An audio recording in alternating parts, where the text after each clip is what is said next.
So I was watching the X Zone TV channel last night when I was abducted by aliens, and they kept repeating to me over and over again, simultv.com, simultv.com. What's simultv.com? That's what I asked them. They had it written on the side of their UFO. How do you spell that? UFO. No, I mean simultv.com. simultv.com. simultv.com. Right. simultv.com. Interesting that you were abducted by aliens in a simultv.com UFO last night. Oh, yeah? Yeah. Now that you mention it, I remember now last night I was awakened from a deep sleep. My great-grandmother was standing there. She said she'd come from the hereafter to tell me about simultv.com. She even spelled it out for me. simultv.com, sonny boy. simultv.com. simultv.com, sonny boy. Wow. Yeah. Guys, you'll never guess what my psychic guru just told me. simultv.com. Exactly. Are you guys psychic too? Of course. We all know about simultv.com. simultv.com. The views, opinions, and conclusions expressed in the following program are those of the host, guests, and/or callers, and not those of REL-MAR McConnell Media Company, our corporate divisions or entities, the X Zone Broadcast Network, Simul Radio, Simul TV, our staff, management, advertisers, broadcast affiliates, and affiliated broadcast networks.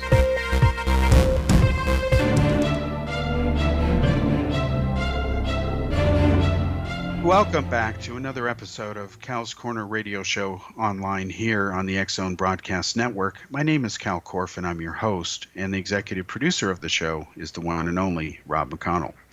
Welcome back, folks, to the first episode we've done after a few weeks. We took a break just before and, of course, over Thanksgiving holiday, and it was fun for me personally having a Thanksgiving. First time I'd had one in many years. That was good. Being an American overseas, living outside the United States, I don't always get a chance for Thanksgiving. In fact, I want to share with you real quickly what it was like the first time in the year 2000 I tried to have Thanksgiving when I just moved to Europe, and I'll tell you what happened. Basically, I was really happy in a city like Prague to find a store that had American-sized turkeys because, you know, I like a big turkey, and of course it to last several days after the Thanksgiving Day feasts. And what I wanted to do was, you know, carve it up for my friends and family and things like that. And here we are. I buy the turkey. I'm happy with the size and weight of it. The price was fantastic. It's frozen. Found a fantastic meat shop in the diplomatic area of Prague, in the Davicka area in Prague 6. That's where I lived at the time. So I take it home, and it turns out that it won't fit in the oven. It turns out that the turkey is too big for the communist-era ovens that Stalin made that my flat was equipped with. So now I had to take this turkey and cut it in half, and after cutting it in half, I could put it in sideways and it fit in, half of it. And of course it was frozen, so of course it was very hard to cut. So I had to thaw it first, then to cut it in half. Then I could only bake one half at a time. And that, of course, just completely destroyed the Thanksgiving. It was still delicious, but thank God I've only had one Thanksgiving like that. This time it wasn't like that at all.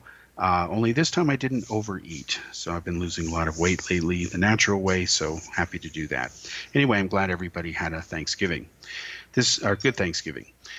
Anyway, this week people are mourning the death of President George H.W. Bush, Herbert Walker Bush, who is the father, of course, of President George W. Bush.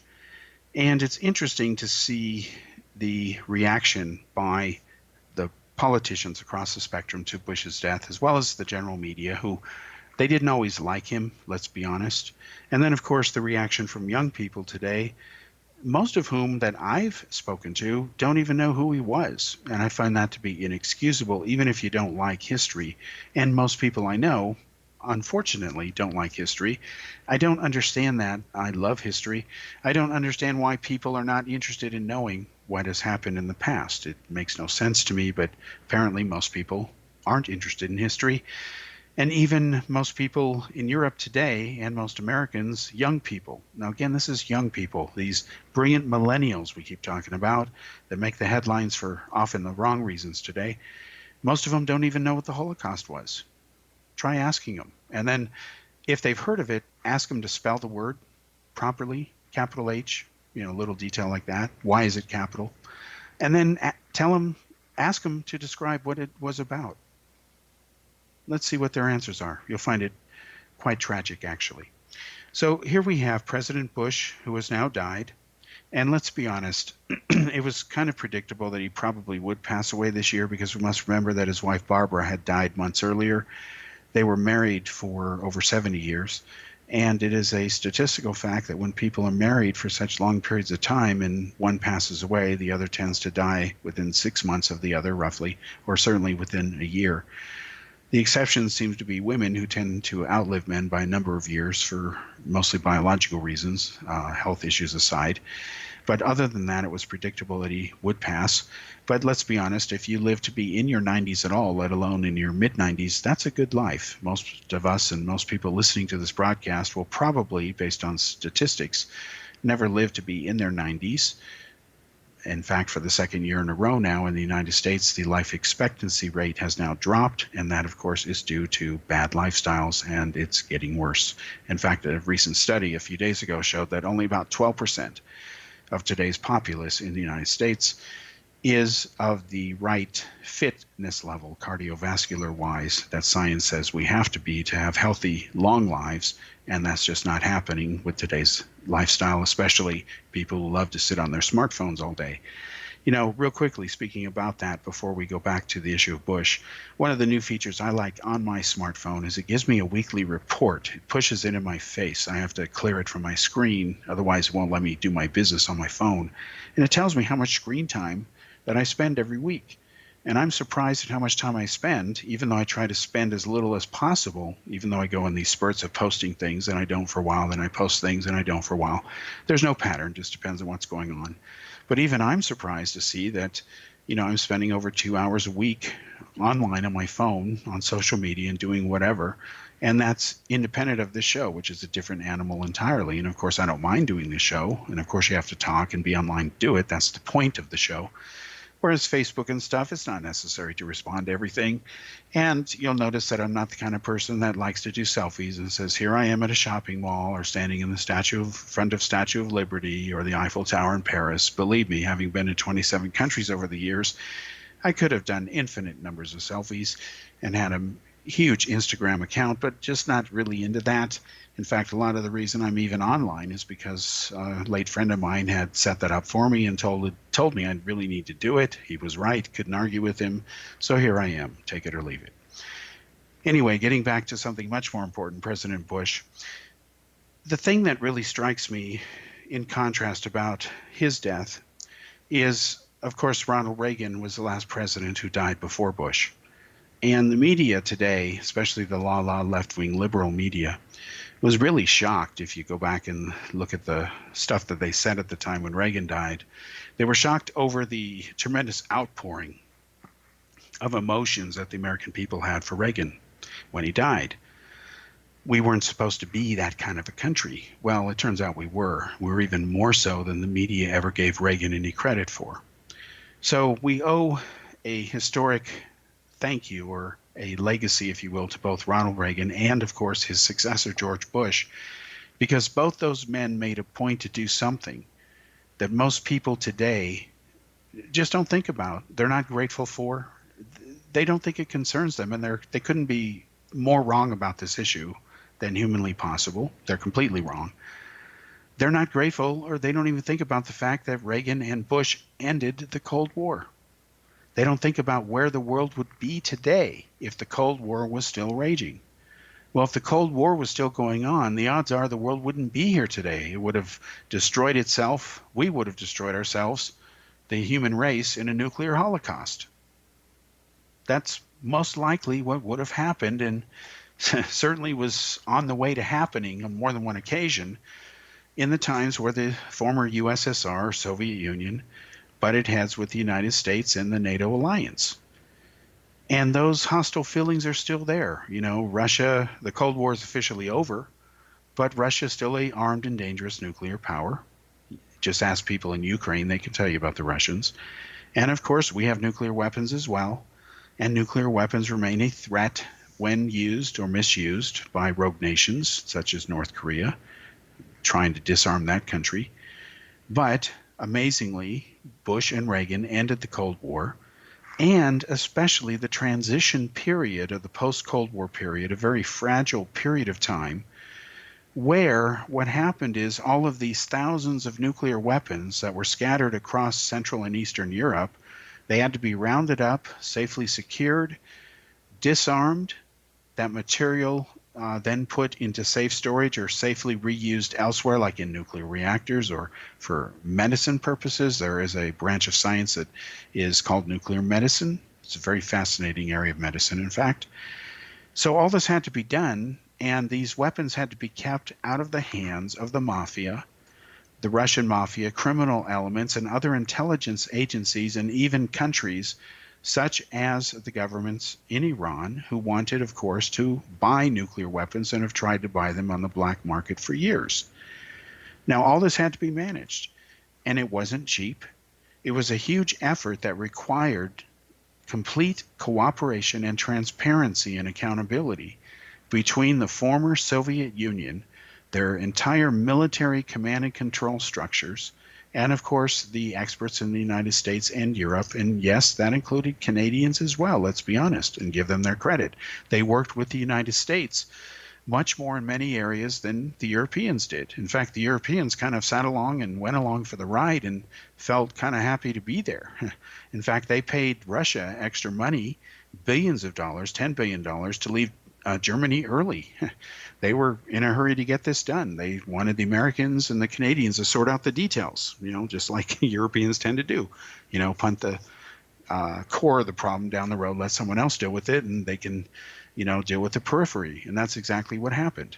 So Bush, when he was president, managed this. And I remember when I was working at Lawrence Livermore Lab, there was a controversy over Bush because people criticized him for being lame on foreign policy. I'll never forget the time that they were criticizing him specifically for stalling for time, quote unquote, or trying to stall for some reason. They couldn't pin it down as to why he wasn't signing some treaties that had been effectively nailed down and agreed to between Reagan and Gorbachev. And of course, as Reagan's successor, he was going to sign these, and he was expected to do it. He indicated no problem after he succeeded Reagan, but yet the work still wasn't done. So what was Bush's problem? Well, it had to deal with something the CIA knew, and Bush, being the former director of the CIA, knew that the Russians didn't know that we knew, meaning the U.S. government. And it was because of that rare piece of intelligence, which I'll share with you after the commercial break here, that Bush deliberately stalled Gorbachev out for 18 months total in the first part of his new administration, so that he would achieve a nuclear arms reduction treaty that has never been beaten since. That has been the best deal ever since. And I'll share you those secret details after the commercial break here. We'll be right back.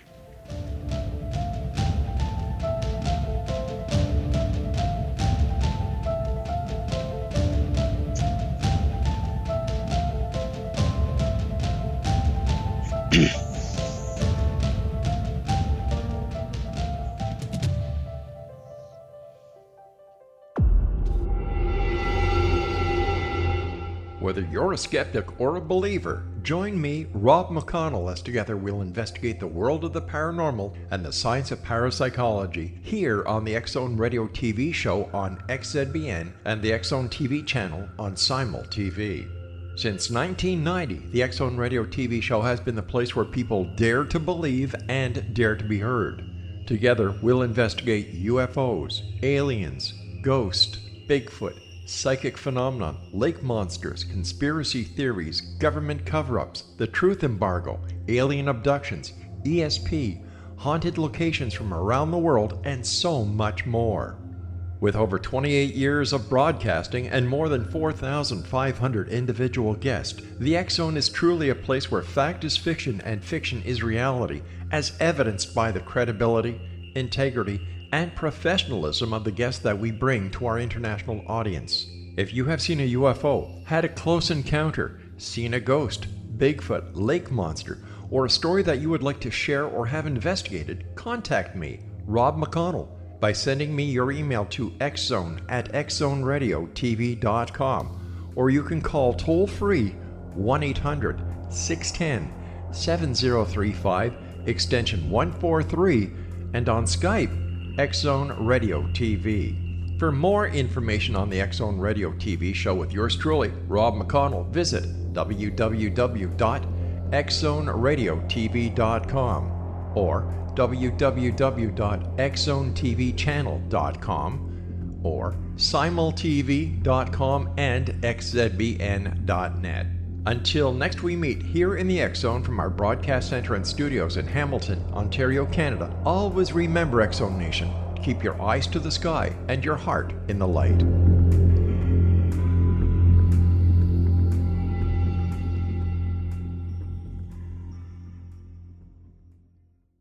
The new nonfiction book, Razor of Madness, is similar to cult movies like Clockwork Orange, Dragon's Tattoo, or The Other Side of Hell. Wayne Morin Jr. and Thomas Lee Howe will expose widespread and systematic deficiencies in this thought-provoking tell-all novel. Mind control rages among scholars in law schools. Human rights are ignored while thought reform and mental manipulation are accepted practices used as behavior modification. Dr. Louis Jolyon West comes to mind. Media and public scrutiny shows that United States mental hospitals are in fact destructive murder industries. Razor of Madness expose novel details this epidemic through an in-depth professional and personal investigation. For decades, there has been a revolving door policy that still releases killers and pedophiles back into society. The maestro of mind control continues to haunt America to this very day. Razor of Madness is available in paperback or as a downloadable ebook at Amazon.com.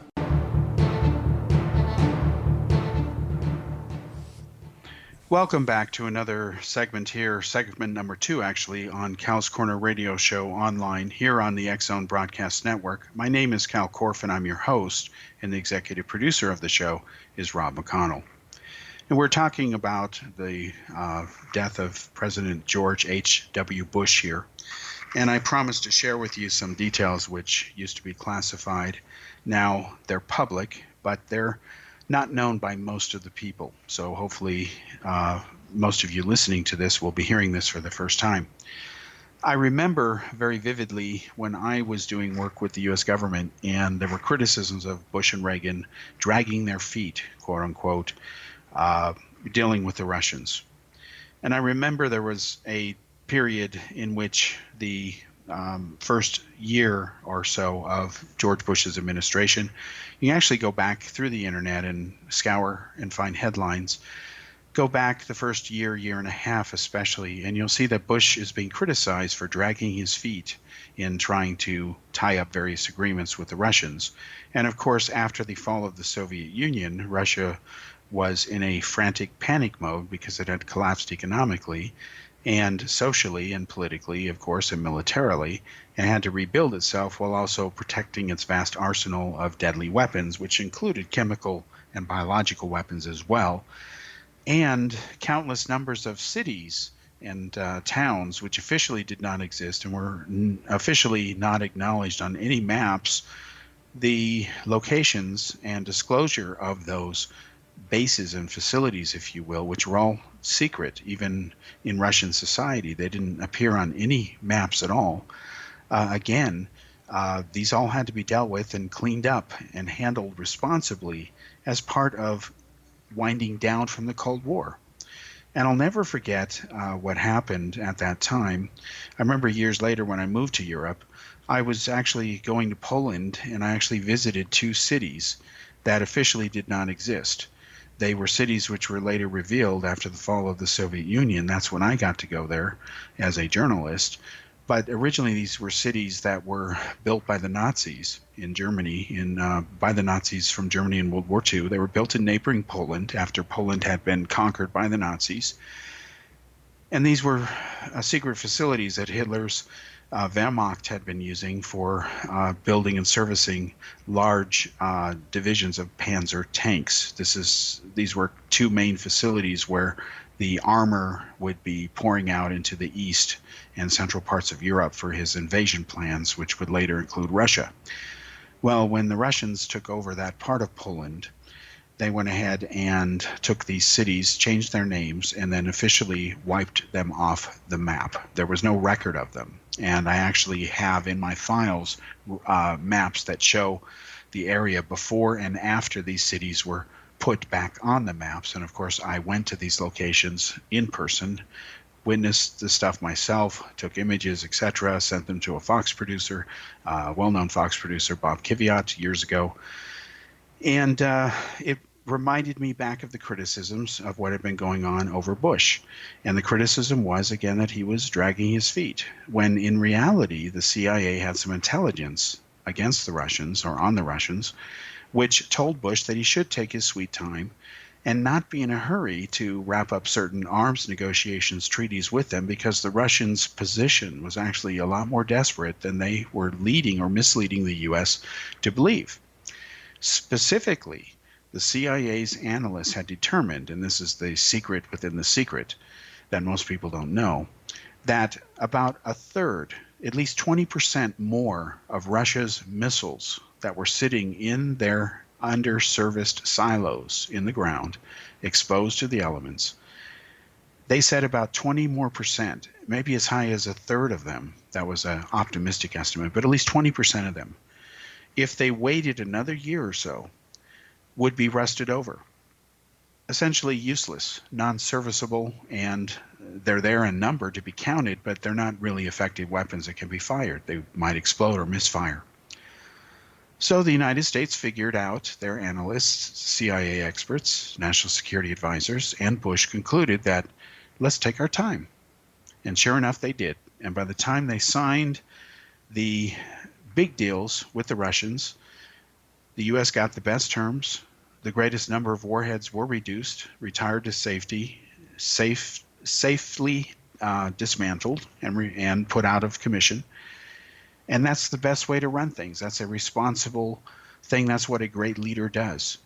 And Bush was very awesome diplomatically. He was a master at it. He was also a very good director at the CIA. I've interviewed enough former people at CIA in my long career as a journalist. My first contacts with CIA people going back to when I was just 16 years young, when I was trying to chase some UFO cases through the Freedom of Information Act and through friends of mine that I knew back then named Bill Spalding of Ground Saucer Watch. I was the youngest member of Ground Saucer Watch. In fact, I was the only member allowed to join the group who was under 18. They made an exception in my case. I was very honored. So in trying to deal with these agencies and things like that, I can tell you that George Bush was highly regarded by them. Now, unfortunately, you have a group of young people and so-called la-la progressive liberals, left-wingers today, Democrats, whatever you want to call them. And I talk about them a lot because I think I should, because I think people need to be aware of what they really do and what they're up to. They need to be exposed. They will lie and say, well, the fact that Bush is a highly regarded former CIA director proves that he's part of the problem, because anybody who would be highly regarded as a wonderful CIA director must be part of the system and, part of the conspiracy and part of the Illuminati and the New World Order and all that other stuff. Well, again, if you go back to the stupidity, because it's been there for decades, folks, it's not something new or unique to millennials. They didn't invent this stuff. They just ape it like other mindless types. This idea of a New World Order, Google it. In fact, Google George Bush and the New World Order. You will see the same tired headlines. I certainly remember them going back to Gulf War I, when Saddam was kicked back out of Kuwait and he was forced to go back to his own country, Iraq, and brutalize it, which he always did, of course. The United States forced him to go back in Gulf War I, or the first Gulf War. Well, back then, there was this talk about a new world order, and that Bush was the leader of it, and how the U.S. was going to take over all the stuff in the Middle East and all the oil and seize it, and the real reason for that war was the oil, blah, blah, blah, yada, yada, yada. Then you heard the same excuse again when George Bush Jr. was president and the war with Iraq. We were supposed to get all that oil too. That's the real reason we started it. That's the reason we were upset the Shah was overthrown by Ayatollah Khomeini. All this nonsense. Again, it wasn't true, but you heard the same tired headlines. So don't fall for it. The fact that Bush is a highly regarded former director of the CIA tells you that he was, as most people remember him, a highly regarded former CIA director. In fact, so many people assumed he was going to continue in that role that when Jimmy Carter beat Gerald Ford, when Gerald Ford ran for re-election, it was almost as big of a shock back then as it was when Hillary Clinton didn't get to, replace Barack Obama in the White House. It was the shock at the time that Jimmy Carter came out of nowhere running a campaign promise which people were naive to fall for, that basically said, "I'll never lie to you," which was a lie in itself by Carter. And of course, Carter diplomatically was a failure and a disaster. In 3 months alone, you had Mecca, Medina taken over. Mecca. You had a hostage situation going on for days as French commandos finally stormed the area and killed militants that had seized the holiest of places in the religion of Islam in Saudi Arabia. Then you had, of course, the Iranian Revolution. And then on December, Christmas Day in 1979, to cap off that year for Jimmy Carter, you had the Russians invade Afghanistan. And thanks to Jimmy Carter getting the CIA and putting clueless Stansfield Turner in there, instead of people like George Bush, the CIA was clueless. They had no idea that the Russians were going to invade Afghanistan. They just ignored the intelligence. Gee, when has that happened before in the history of the CIA? And boom, they invaded Afghanistan, and things went downhill from there. So that, in a short version, is the type of stuff that Bush was involved in.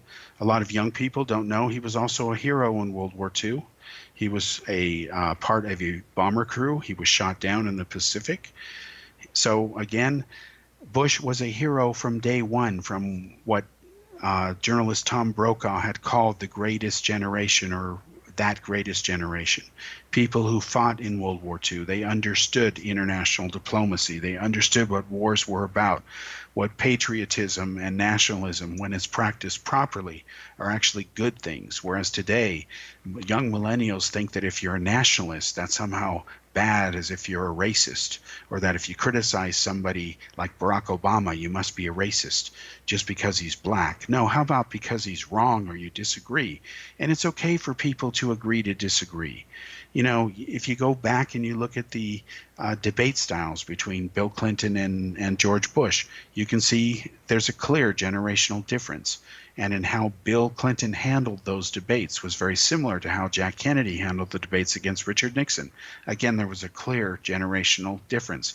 Kennedy used the advantage of television and his youth and good looks to win those debates, whereas Nixon wasn't a TV-friendly personality. Bush was a bit awkward on TV. He wasn't comfortable there.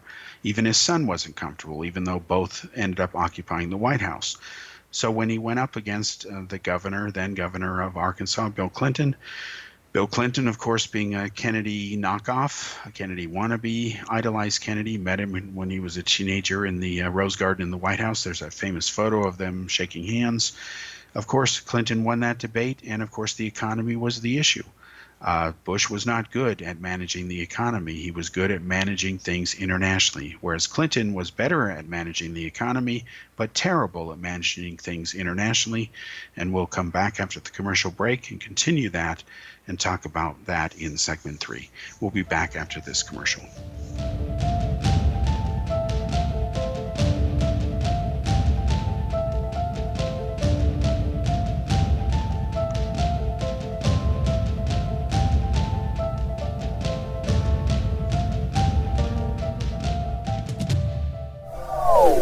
They are here, and they've been here for thousands of years, making their presence known in the shadows. They might be seen by a lonely motorist on a deserted road late at night, or by a frightened and confused husband in the bedroom he is sharing with his wife. But who are they? What do they want? Why are they here? Perhaps most concerning, has the government been aware of their presence all along? The new book by L.A. Marzulli, UFO Disclosure, the 70-year cover-up exposed, delves into the world of UFOs. Can full disclosure be soon? Order now and receive a free hour and 37-minute DVD on the UFO phenomenon. UFOs are real. Get both the book and the DVD, a $40 value, for only $19.99. To order your book and DVD today, go to lamarzulli.net. That's LAMARZULLI.net. Rob McConnell here, presenting an overview for Nicholas Paul Jennings, author of a fascinating book, Amen. It presents facts revealed by Egyptologists, facts that enable us to understand why Amen is the beginning of creation of God. It provides recommendations for religious leaders of the major religions to unify their beliefs and teach the Word of God. Love one another. Amen informs people how mankind conceived God. It was the Egyptians that developed the concepts of a soul, a hereafter, and Son of God. And finally, after the worship of many gods, they conceived the belief in one universal God, the maker of all there is. For more information, visit www.futureofgodamen.com. That's www.futureofgodamen.com.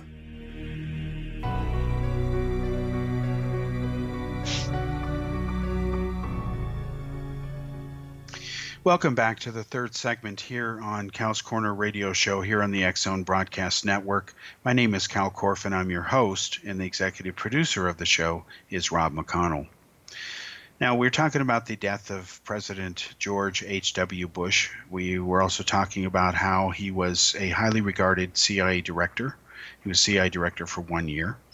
He was, because of his long-standing connections with the CIA, he was in a perfect position to be vice president of the United States, and was able to get a lot of stuff done even when he was president of the United States, such as look at the incredible number of nations he put together in a coalition to line up against former Iraqi genocidal dictator and tyrant Saddam Hussein in the first Gulf War. His son finished that off in the second Gulf War, toppled Saddam Hussein, and there are mixed reactions and views over that.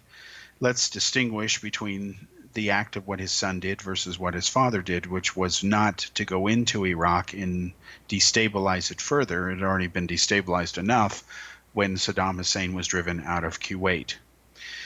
Now, I will tell you that I want to start this segment by getting a little bit on a soapbox here, metaphorically speaking.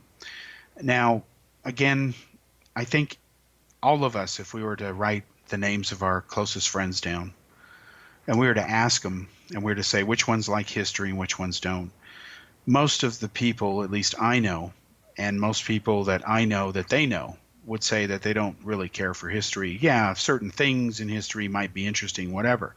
But overall, they don't really care about history. They're not going to drop what they're doing to watch something on the Discovery Channel or the History Channel about it, whatever. Yeah, again, parts of history are interesting as it hits them upside the head or whatever, or they hear things growing up, but overall they just don't really care about history. Fine, everybody has the right to be interested or not interested in what they want to be. I admit I can't relate to that mentality because I love history, and I love everything I don't know because I love learning new things constantly. I'm a why person. I love to know the why of the why of the why of the why, but I love history. So when I was a young boy learning history, and I learned what happened in World War II, that here we fought this war against this Nazi dictator, and we fought against Imperial Japan, and we used 2 atomic bombs on them, and we defeated them. And we wrote their constitution, and we're supposed to help spread democracy and freedom. And all the countries are busy copying America. Nobody's copying Saudi Arabia. Nobody's copying communist China. Everyone's trying to copy America, so we must be doing something right, despite what our critics say.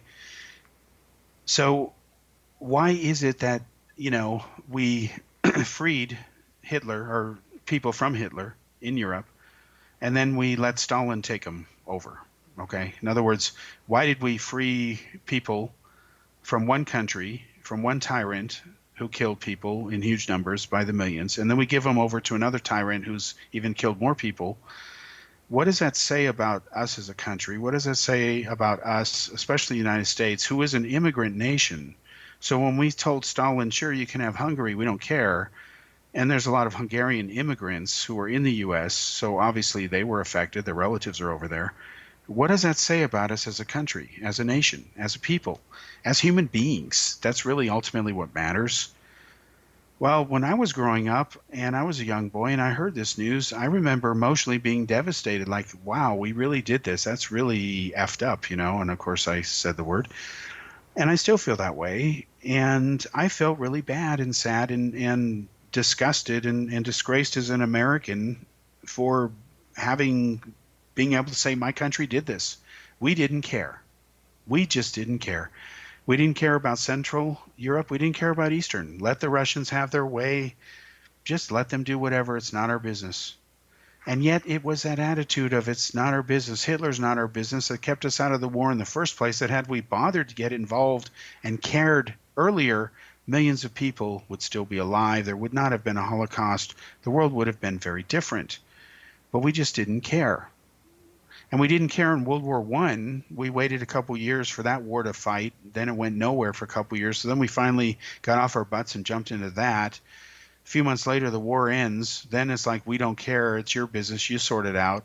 Well, then World War II starts a couple, later in another decade, because World War I didn't really get resolved like it should have been, because we didn't care. And then, of course, we didn't care because now we only care about Russia and the spread of communism. We don't really care about the countries in between. We do and we don't, but we're not consistent about it. Well, when I moved to Europe, I was happy to move into the former Iron Curtain countries in the former Czechoslovakia, which was a great place to live in Prague. It's a beautiful city. Thankfully, it wasn't destroyed in the war. It was only not destroyed in the war because the West didn't care. To appease Hitler so that they could have peace in our time, quote unquote, they just gave the country of Czechoslovakia over to the Nazis. Hitler immediately declared it no longer existed. Instead was to become a protectorate, one called Moravia, the other called Bohemia. There was to be no more Czechoslovakia. So today the country is called the Czech Republic, and it consists of about 10 million people. And you can still see in the country, it's a very beautiful country. The people there are wonderful. They're incredible. I have some incredible friends over there. You can still see plenty of stuff from the decades that communism ruled it. I lived in apartments that Stalin built that he was proud of, that were the epitome of socialism. And of course, you can see the concentration camps and the stuff the Nazis did. There's even a museum there to an extinct race, the Jews, where you have a museum that Hitler was setting up there in Prague to an extinct race, the Jews, because they were expected to be wiped out by the time the war was ended. That was the plan. And there's a lot of names in there, including relatives of mine who died and were victims of Hitler's Holocaust. And today what's really sad is, although I wasn't old enough to actually experience that stuff firsthand, at least I can appreciate it as much as a person who actually ended up living over in that part of the world, being in love with history and researching it, down to the point where I even found relatives I didn't even know I had that had been survivors of some of this stuff, who had the same last names, all during the 10 years I was there. It was incredible exploring and pursuing this research, historical research through all these different countries. And yet when I talk to people today, the young millennials, about any of this, what it's like to even go outside the U.S., they just look at you like you're from another planet. It's really sad, because you have to explain things like who Hitler was. Yeah, they've heard the name before, but they don't really know who Hitler was from I really understand how bad he was viewpoint. And the reason I know that is because in the same breath, they'll say, Trump is Hitler. Oh yeah, he's just like Trump. No, he's not. Not even close. In fact, for those idiots out there, and I'm sorry to use that term, I don't, I apologize for using that term. I'm insulting idiots now. For those people out there who say that Trump is Hitler, or even close to him, let me give you a simple fact that completely shows that you are the person with the mental issue, not Trump. You're the one who doesn't understand common logic, basic common sense, basic decency 101. In fact, I'm not even sure your IQ is in double digits. Let me prove it. If Trump were Hitler, do you think for a moment you'd be alive to even criticize him, let alone put in writing or talk on TV the crap that you do, that you pass off for news? No, you wouldn't. You might get away with one broadcast, but that would be it.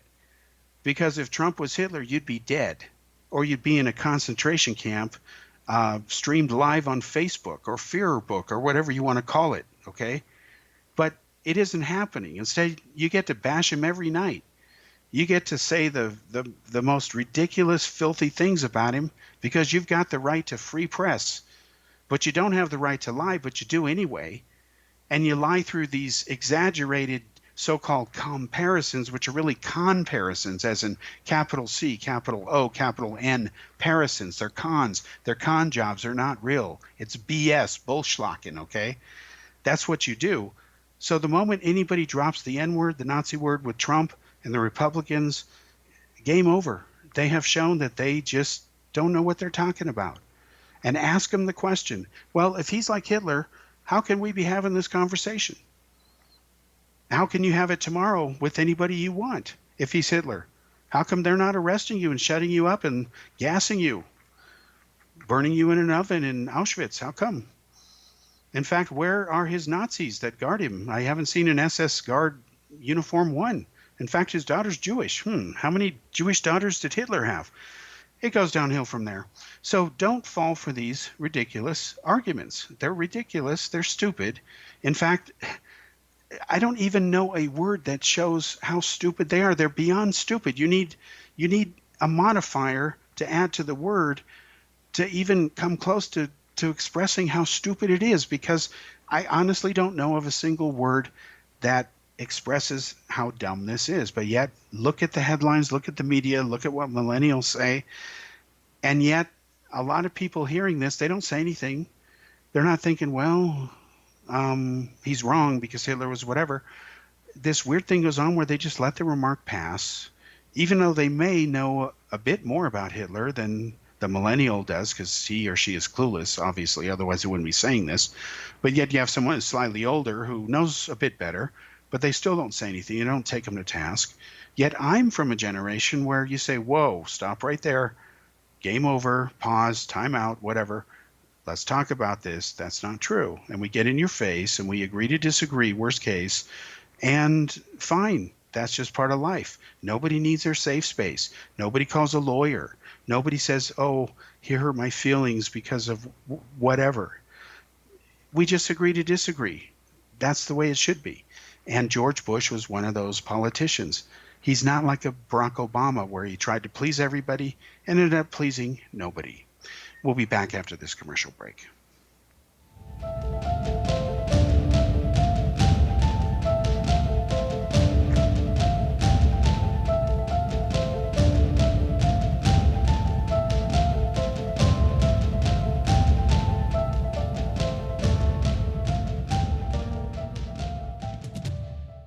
You have heard of the X Zone? Now watch it on Simul TV, plus 500 video games, live TV channels, free video on demand, worldwide, and more. Does this sound like tomorrow's television? Well, it is, but you can have it today, right now. It is Simul TV. Simul TV offers what the others only wish they could provide. 15 exclusive channels like X Zone, sci-fi, and horror. We are worldwide. No other provider offers that. 500 built-in video games. No need to have an extra expensive system. We have them included. Free video on demand. Live streaming events from around the world. Interactive online network, and much more. Tomorrow's TV today. Simul TV. Sound too good to be true? Well, it's not. You can have Simul TV today. Sign up at simultv.com. Do it today. They are here, and they've been here for thousands of years, making their presence known in the shadows. They might be seen by a lonely motorist on a deserted road late at night, or by a frightened and confused husband in the bedroom he is sharing with his wife. But who are they? What do they want? Why are they here? Perhaps most concerning, has the government been aware of their presence all along? The new book by L.A. Marzulli, UFO Disclosure, the 70-year cover-up exposed, delves into the world of UFOs. Can full disclosure be soon? Order now and receive a free hour and 37-minute DVD on the UFO phenomenon. UFOs are real. Get both the book and the DVD, a $40 value, for only $19.99. To order your book and DVD today, go to lamarzulli.net. That's LAMARZULLI.net. So I was watching the X Zone TV channel last night when I was abducted by aliens, and they kept repeating to me over and over again, simultv.com, simultv.com. What's simultv.com? That's what I asked them. They had it written on the side of their UFO. How do you spell that? UFO. No, I mean simultv.com. simultv.com. simultv.com. Right. simultv.com. Interesting that you were abducted by aliens in a simultv.com UFO last night. Oh, yeah? Yeah. Now that you mention it, I remember now last night I was awakened from a deep sleep. My great-grandmother was standing there. She said she come from the hereafter to tell me about simultv.com. She even spelled it out for me. simultv.com, sonny boy. simultv.com. simultv.com, sonny boy. Wow. Yeah. Guys, you'll never guess what my psychic guru just told me. simultv.com. Exactly. Are you guys psychic too? Of course. We all know about simultv.com. simultv.com.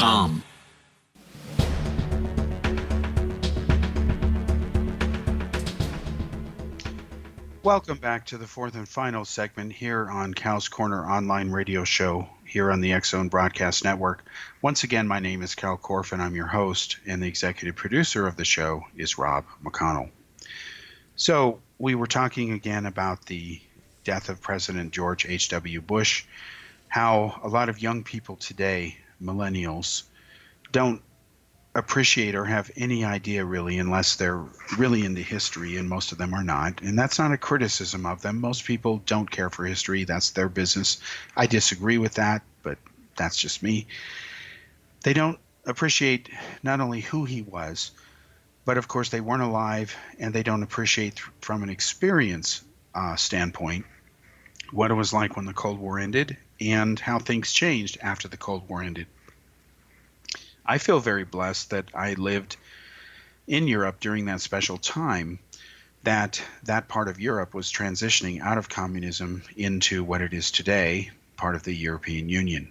I'll never forget, for example, that every 90 days I had to actually go across the border and get a stamp in my passport.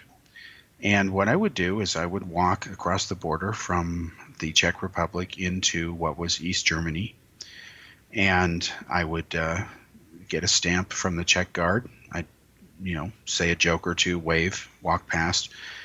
And about 10 feet past him is the German guard. Then I'd get a stamp. I'd speak some German with him because I do speak German.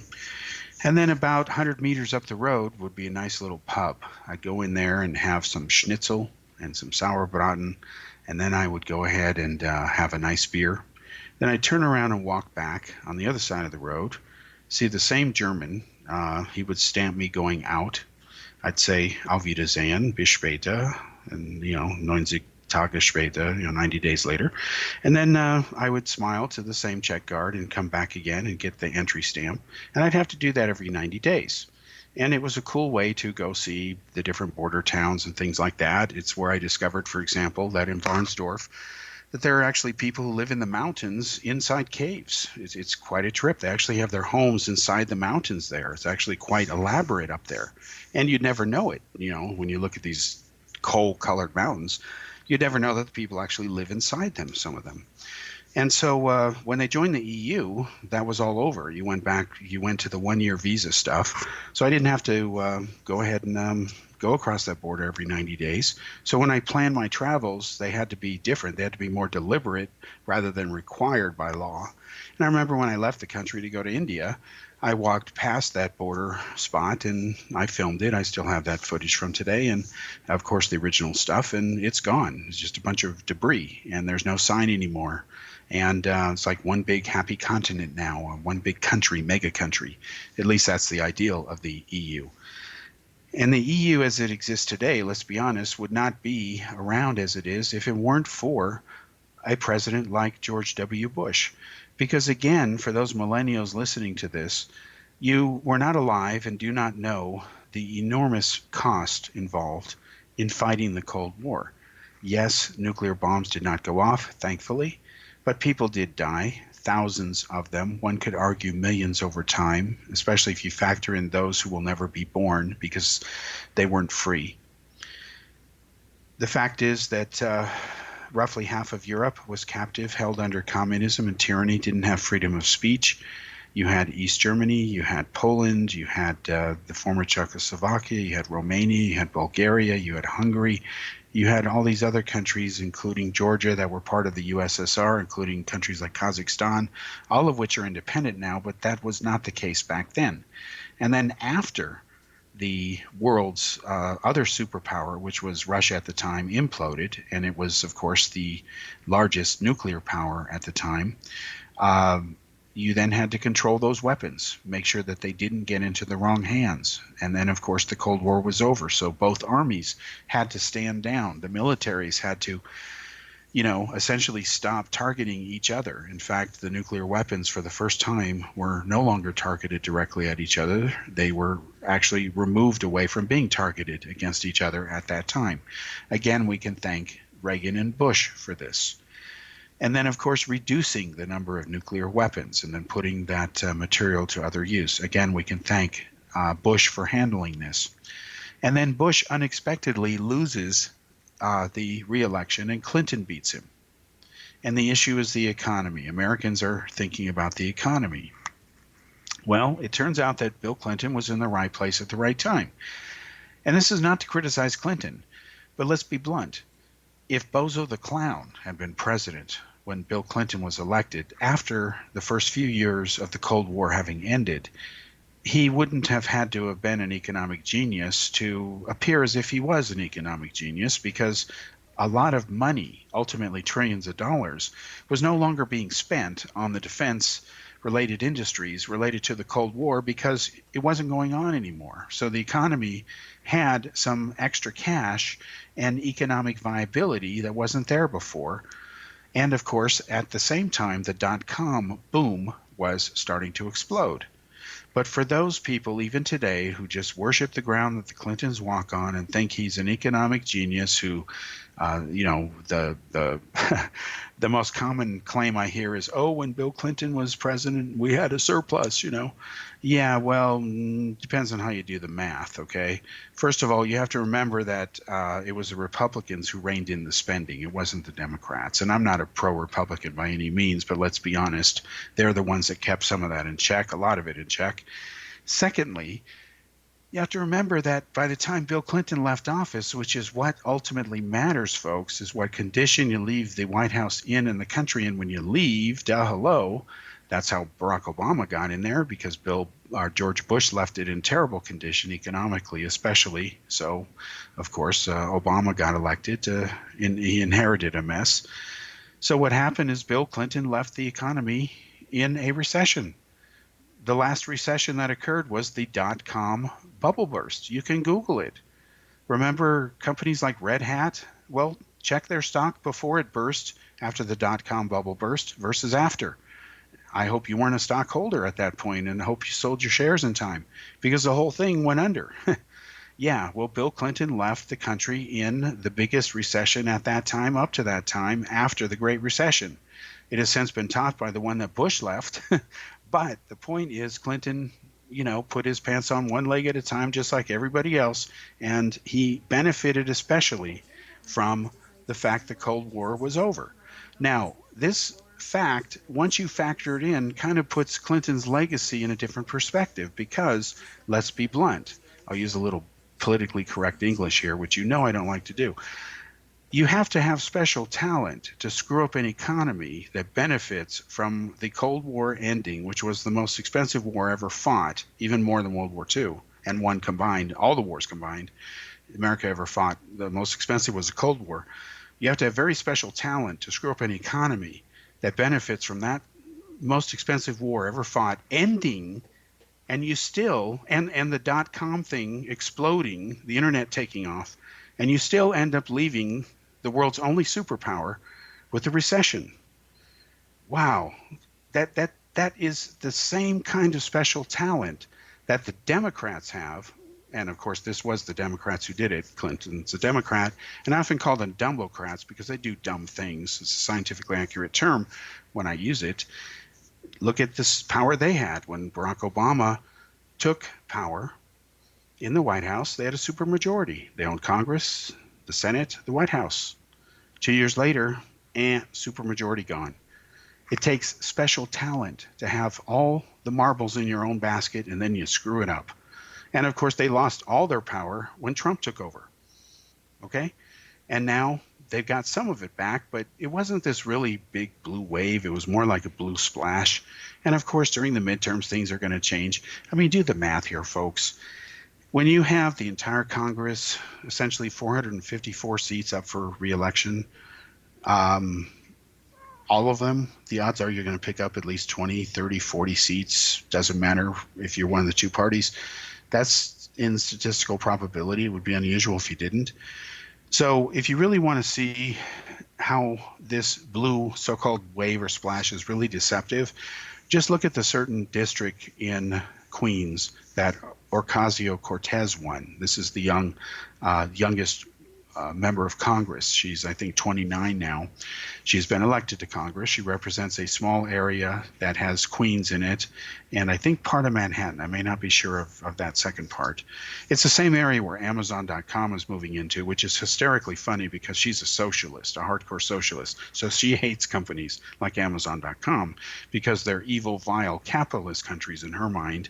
So guess what? Their new headquarters are coming to roost in her district. So she's going to be their representative.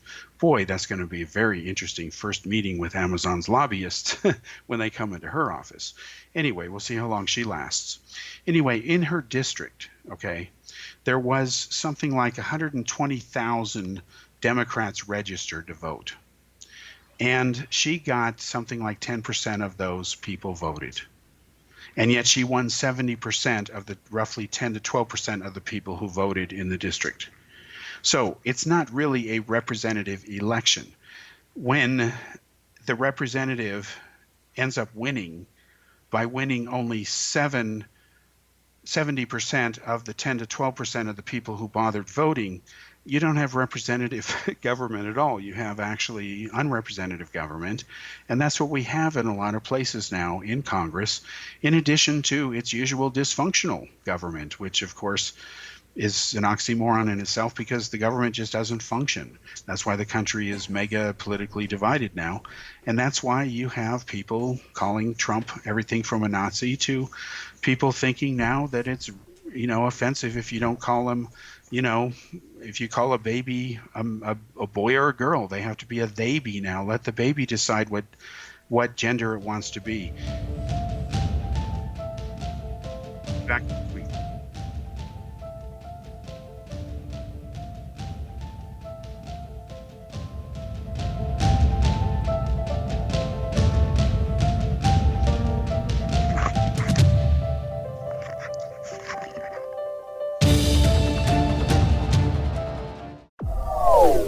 They are here, and they've been here for thousands of years, making their presence known in the shadows. They might be seen by a lonely motorist on a deserted road late at night, or by a frightened and confused husband in the bedroom he is sharing with his wife. But who are they? What do they want? Why are they here? Perhaps most concerning, has the government been aware of their presence all along? The new book by L.A. Marzulli, UFO Disclosure, the 70-year cover-up exposed, delves into the world of UFOs. Can full disclosure be soon? Order now and receive a free hour and 37-minute DVD on the UFO phenomenon. UFOs are real. Get both the book and the DVD, a $40 value, for only $19.99. To order your book and DVD today, go to lamarzulli.net. That's LAMARZULLI.net. If you are looking for a safe, zero-calorie, natural option to the harmful artificial sweeteners on the market today, Just Like Sugar is what you're looking for. Just Like Sugar is a wonderful natural alternative for those health-conscious people who choose a calorie-restricted diet with a great, pure, sweet flavor that tastes just like sugar. Just Like Sugar is a great natural option for people suffering from diabetes and may be useful in restricted diet programs where standard sugars are not allowed and does not cause a laxative effect of some other sweeteners. Just Like Sugar comprises a perfect blend of chicory root fiber, natural calcium, natural vitamin C, and Just Like Sugar's sweetness comes from the natural flavors from the peel of the orange. Just Like Sugar is a natural alternative to harmful artificial sweeteners and will change the way that you believe all natural sweetener products taste. Just Like Sugar is available at your local Whole Foods markets, Wild Oats markets, Henry's, Sun Harvest, and many other fine natural food stores in the U.S., Canada, and worldwide. You have heard of the X Zone? Now watch it on Simul TV, plus 500 video games, live TV channels, free video on demand, worldwide, and more. Does this sound like tomorrow's television? Well, it is, but you can have it today, right now. It is Simul TV. Simul TV offers what the others only wish they could provide. 15 exclusive channels like X Zone, sci-fi, and horror. We are worldwide. No other provider offers that. 500 built-in video games. No need to have an extra expensive system. We have them included. Free video on demand. Live streaming events from around the world. Interactive online network, and much more. Tomorrow's TV today. Simul TV. Sound too good to be true? Well, it's not.